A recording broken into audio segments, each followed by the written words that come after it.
नमस्कार, prime time 8 PM आप देख रहे हैं, जहां खबर भी है और उसका विश्लेषण भी। आपके साथ मैं हूं पुनीत मिश्रा। अभी कुछ दिनों पहले ही छत्तीसगढ़ के जांजगीर चांपा में मासूम राहुल को 100 घंटे के नॉन स्टॉप रेस्क्यू के बाद बोरवेल से निकाला गया था। यह खबर देश भर में सुर्खियों में छाई थी। शहर शहर राहुल के लिए दुआओं का दौर भी चला, लेकिन किसी ने इस हादसे से सबक नहीं लिया। अब मध्य प्रदेश के छतरपुर में एक 4 साल के मासूम दीपेंद्र की जान बोरवेल में फंसी हुई है। एक बार फिर एक मासूम की जान बोरवेल में अटकी है। 4 साल का दीपेंद्र खेत में खेलते खेलते 35 फीट गहरे बोरवेल में जा गिरा। ये खबर जैसे ही घर वालों को मिली, मां का रो रो कर बुरा हाल हो गया। कौन गिर गया है बोर में? कैसे? मेरा लड़का गिर गया महाराज। 4 साल को। कैसे? क्या कर रहा था? कछुआ खेल रहा तो कैसी हालात है? अब कितने नीचे है? नीचे है। 20 फुट है। कितने फुट नीचे है? 20 फुट सहारा है। कितनी देर पहले गिरा है? हम तो भैया मालाक हम नहीं थे 2 घंटे। सूचना मिलते ही पुलिस के साथ साथ प्रशासनिक अफसर मौके पर पहुंच गए। बोरवेल के अंदर कैमरा डाला गया, जिसमें बच्चे का मूवमेंट नजर आया। आसपास करीब 18 फीट गहरा गड्ढा खोदा जा चुका है। पूरा प्रशासनिक अमला रेस्क्यू में जुट गया है।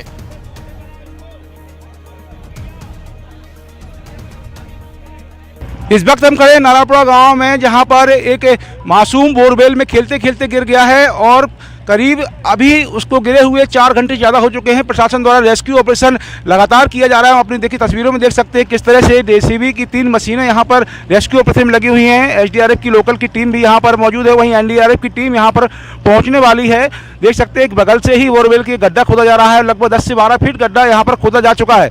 3 जेसीबी की मदद से यहाँ पर गड्ढा खोदा जा रहा है। बोरवेल के बगल से जब गड्ढा पूरा करीब 35 फीट खोदा जाएगा और उसके बाद एक सुरंग बनाई जाएगी और बोरवेल से बच्चे को निकालने का प्रयास किया जाएगा।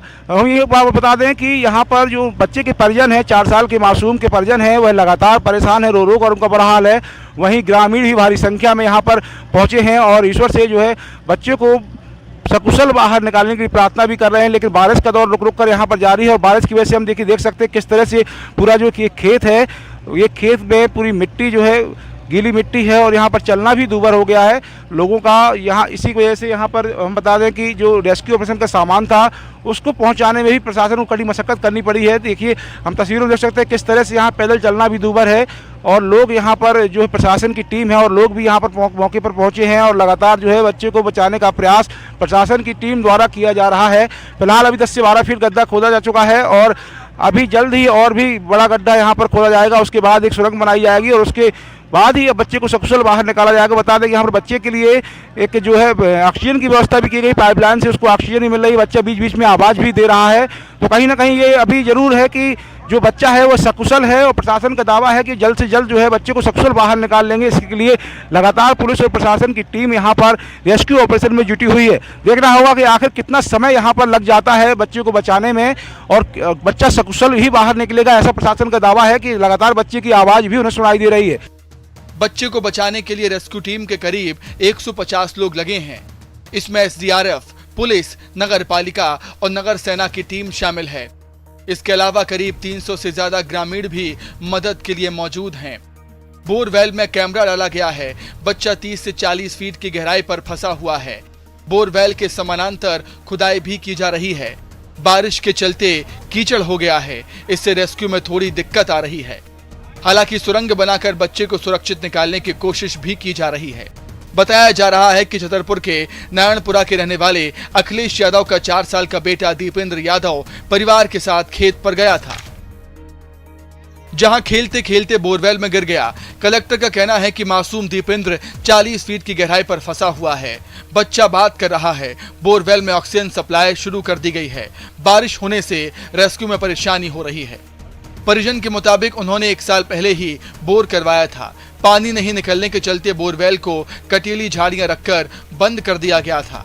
बारिश के पहले खेत बनाने के लिए हाल ही में झाड़ियों को हटाया गया था। छतरपुर में बच्चे के बोरवेल में गिरने की खबर पर सीएम शिवराज ने अफसरों से रेस्क्यू ऑपरेशन की जानकारी भी ली। सीएम शिवराज ने मुख्य सचिव, प्रमुख सचिव मुख्यमंत्री और कलेक्टर छतरपुर से फोन पर चर्चा कर निर्देश दिए हैं कि बच्चे को सकुशल निकालने की समुचित व्यवस्था की जाए। छतरपुर से सुनील उपाध्याय के साथ bureau report, news 18 Madhya Pradesh Chhattisgarh. तो रेस्क्यू ऑपरेशन लगातार जारी है और मासूम के रेस्क्यू के लिए सेना ने भी मोर्चा संभाल लिया। छतरपुर से एसपी सचिन शर्मा ने कहा है कि रेस्क्यू का काम तेजी से चल रहा है और उम्मीद है कि 3 से 4 घंटे के भीतर मासूम को बचा लिया जाएगा। 90% जो वर्टिकल डिगिंग होनी थी वो हम कर चुके हैं।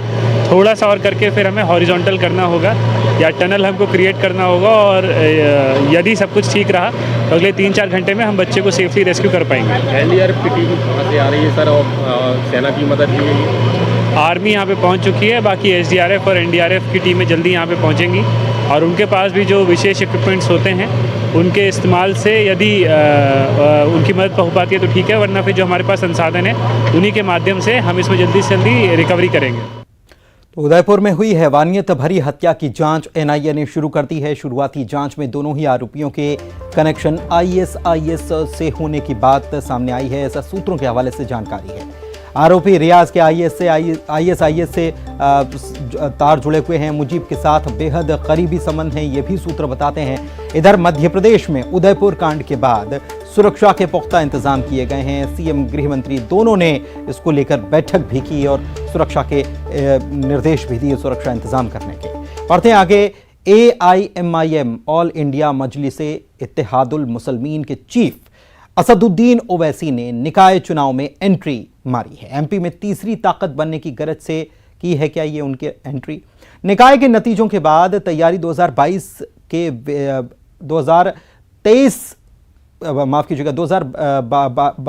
जो चल रहा है, इसके बाद अगला जो विधानसभा चुनाव है इसमें भी मैदान संभालने की तैयारी है। और ये बात है कि जिस वक्त ओवैसी मध्य प्रदेश की राजनीति में कांग्रेस में हुई टूट को लेकर पार्टी का मखौल उड़ा रहे थे, उस वक्त तक बिहार में उनकी पार्टी के 4 विधायक लालटेन थाम चुके थे।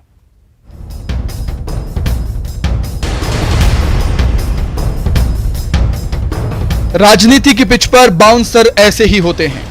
मध्य प्रदेश में तीसरी ताकत बनकर एंट्री कर जमीन बनाने वाले असदुद्दीन ओवैसी को सुनिए, जो निकाय चुनाव में जमीन बना रहे हैं और विधानसभा चुनाव का मैदान मारने का जज्बा दिखा रहे हैं।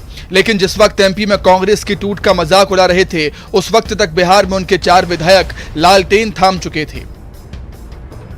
तो हम लोग यहाँ पर अपने सियासी सफर का आगाज किया है मध्य प्रदेश में, और हमारी पूरी कोशिश ये है कि न सिर्फ ये लोकल बॉडी इलेक्शन बल्कि आने वाले 2023 में जो विधानसभा के चुनाव होंगे उसमें भी हम लोग हिस्सा लेंगे। और हमारा मकसद ये है कि अल्पसंख्यक समाज हो या दलित समाज हो या आदिवासी लोग हो, उनके साथ मिलकर मध्य प्रदेश में एक तीसरा विकल्प का यहाँ पर एक पॉलिटिकल स्पेस भी है और एक वैक्यूम भी है। तो हम पूरी कोशिश करेंगे कि यहाँ पर एक लीडरशिप बने। भोपाल पहुंचे ओवैसी ने खुलासा किया कि उनकी पार्टी सियासत में किस मकसद से आई। आप सरकारों को नहीं बदल सकते, आप अपने वोट से अपने नुमाइंदों को, दलित और आदिवासी समाज को लेकर आप अपने उम्मीदवारों को कामयाब करिए, ताकि विधानसभा हो या लोकल बॉडी हो, वहां पर आपका रिप्रेजेंटेशन हो, आप अपनी लीडरशिप को बनाइए।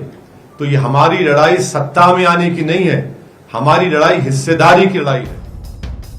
ओवैसी को कांग्रेस बीजेपी की बी टीम कहती है। हालांकि भोपाल में मीडिया से मुखातिब ओवैसी लगातार इस आरोप पर अपनी स्थिति साफ करते रहे, लेकिन एमपी में कांग्रेस विधायकों की एक मुश्त टूट को उन्होंने जिस अंदाज में मुद्दा बनाया, चंद घंटे बाद ही बिहार में बिल्कुल वही तस्वीर ओवैसी की अपनी पार्टी में ही बन गई। भोपाल से मनोज राठौर के साथ bureau report, news 18 Madhya Pradesh Chhattisgarh.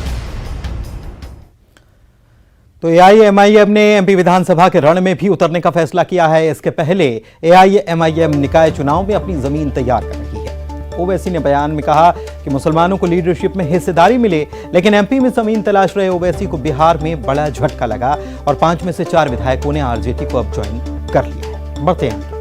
समाज हो या सियासत, कहते तो यही हैं कि जब बाजी हाथ से निकलते दिखे तभी भगवान की याद आती है। निकाय चुनाव के बीच पूर्व सीएम कमलनाथ की मंदिर मंदिर दौड़ को क्या इन्हीं अर्थों में देखा जाए, या बड़े असर देने वाले छोटे चुनाव में मंदिर के रास्ते फिर एक बार सॉफ्ट हिंदुत्व की एंट्री करवा रही है कांग्रेस।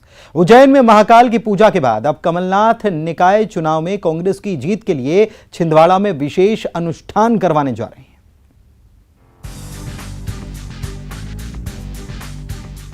कचरा, सड़क, पानी जैसी बुनियादी जरूरतों के लिए लड़े जाने वाले निकाय चुनाव में भी क्या इस बार पार्टियां हिंदुत्व का डंका पीटेंगी? अगर नहीं तो निकाय चुनाव के दौरान कमलनाथ की मंदिर मंदिर लगी इस दौड़ की वजह क्या है? निकाय चुनाव के बीच कमलनाथ का ये त्रिपुंडधारी अवतार केवल परीक्षा के समय में आस्था का मामला है या संदेश है कोई? कमलनाथ ने कांग्रेस की विजय के लिए उज्जैन में महाकाल का आशीर्वाद ही नहीं लिया, जबलपुर के ग्वारी घाट पर नर्मदा पूजन के बाद छिंदवाड़ा में निकाय चुनाव में जीत के लिए अनुष्ठान की भी तैयारी है। क्या ये 2018 के बाद फिर कांग्रेस का सॉफ्ट हिंदुत्व ट्रैक है या फिर संकट में प्रभु का स्मरण? देखिए, प्रदेश की खुशहाली के लिए चुनाव ही समय नहीं होता है, अदर समय पर भी हम भगवान की रोज पूजा करते हैं, सुबह उठते के साथ भगवान। बिल्कुल, निकाय चुनाव में तो प्रदेश की खुशहाली के लिए यदि हमारी सरकार बनती है, शहर सरकार बनती है, तो जनता की खुशहाली के लिए तो हम उनके लिए कार्य करेंगे। और इसी वजह से हम मंदिरों में दर्शन भी करते हैं। और माननीय कमलनाथ जी कल उज्जैन गए थे, उन्होंने उज्जैन में महाकाल के दर्शन किए हैं, प्रदेश की खुशहाली की कामना की है। हालांकि चुनाव अभियान की शुरुआत तो बीजेपी ने भी उज्जैन में महाकाल के दर्शन और पूजन के बाद ही की। चुनाव अभियान की शुरुआत करने के बाद सीएम शिवराज और प्रदेश बीजेपी अध्यक्ष वीडी शर्मा की इस्कॉन मंदिर में कीर्तन में लीन ये तस्वीरें बता रही हैं कि बीजेपी ने अपना ट्रस्टेड और टेस्टेड हिंदुत्व का ट्रैक कभी छोड़ा ही नहीं था। बीजेपी का ऐतराज भी कांग्रेस के सुर ताल बदलने पर है। केवल चुनाव के चुनाव उनको धर्म याद आए, ये ठीक नहीं है। आपको वैसे भी जो कार्यक्रम है उसमें रहना चाहिए। मैं कह सकता हूं कि जब भारतीय जनता पार्टी का कोई भी शुभ कार्य होता है तो पहले कन्या पूजन के साथ यह कार्यक्रम आरंभ होता है। हम इस मान्यता को मानते हैं और उसमें हमको सफलता भी मिलती है। निकाय चुनाव 2023 की जमीन भी बनाएंगे और माहौल भी, तो राजनीतिक दल कोई मौका हाथ से नहीं जाने दे रहे। छोटे चुनाव में भी हिंदुत्व की हुंकार यूं ही नहीं दिखाई दे रही। पर सवाल ये कि सियासी मकसद के साथ दोनों तरफ लगी मंदिरों की दौड़ में क्या जनता के बुनियादी सवाल और जरूरत से जुड़े मुद्दे बरकरार रह पाएंगे? भोपाल में अनुराग श्रीवास्तव के साथ bureau report, news 18 Madhya Pradesh, Chhattisgarh. तो समाज हो या सियासत, बाजी हाथ से निकलती दिखे तभी भगवान की याद आती है। एमपी के पूर्व सीएम कमलनाथ भी मंदिर मंदिर दौड़ लगाना शुरू कर चुके हैं। तो क्या इसे इन्हीं अर्थों में देखा जाए या फिर मंदिर के रास्ते चुनाव में एक बार फिर से सॉफ्ट हिंदुत्व की एंट्री करवाई जा रही है कांग्रेस की तरफ से, या फिर जनता के टूटे भरोसे के साथ ये अटूट विश्वास की राम जी ही बेड़ा पार कर देंगे? सवाल यह भी कि निकाय चुनाव में हिंदुत्व की हुंकार लगाए जाने की गुंजाइश कितनी बनती है या फिर बनाई जाएगी, देखना होगा। केंद्रीय कर्मचारियों के बराबर महंगाई भत्ता और उन्हीं की तरह मकान के किराए भत्ते की मांग को लेकर छत्तीसगढ़ के करीब 58 विभाग के 4 लाख सरकारी कर्मचारियों और अधिकारियों ने आज एक दिन की हड़ताल कर सरकार के सामने अपनी मांगें रखी। हड़ताल के चलते सरकारी दफ्तरों का काम बुरी तरह से प्रभावित रहा। 2 सूत्री मांगों को लेकर के प्रदेश भर के अधिकारी कर्मचारी आंदोलन पर है। अब देख लीजिए, तमाम शासकीय विभागों में ताला लगा हुआ है क्योंकि सभी कर्मचारी अधिकारी वो आंदोलन पर बैठे हुए हैं। आज रैली निकालेंगे, रैली निकाल करके मुख्यमंत्री के नाम ज्ञापन सौंपेंगे और ये लगातार जो विरोध है, वो प्रदर्शन है, वो देखने को मिल रहा है।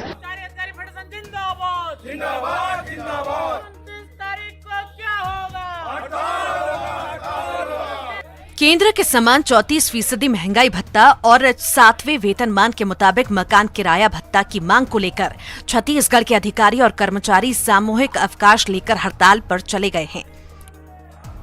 उन्होंने कामकाज पूरी तरह से बंद कर दिया है।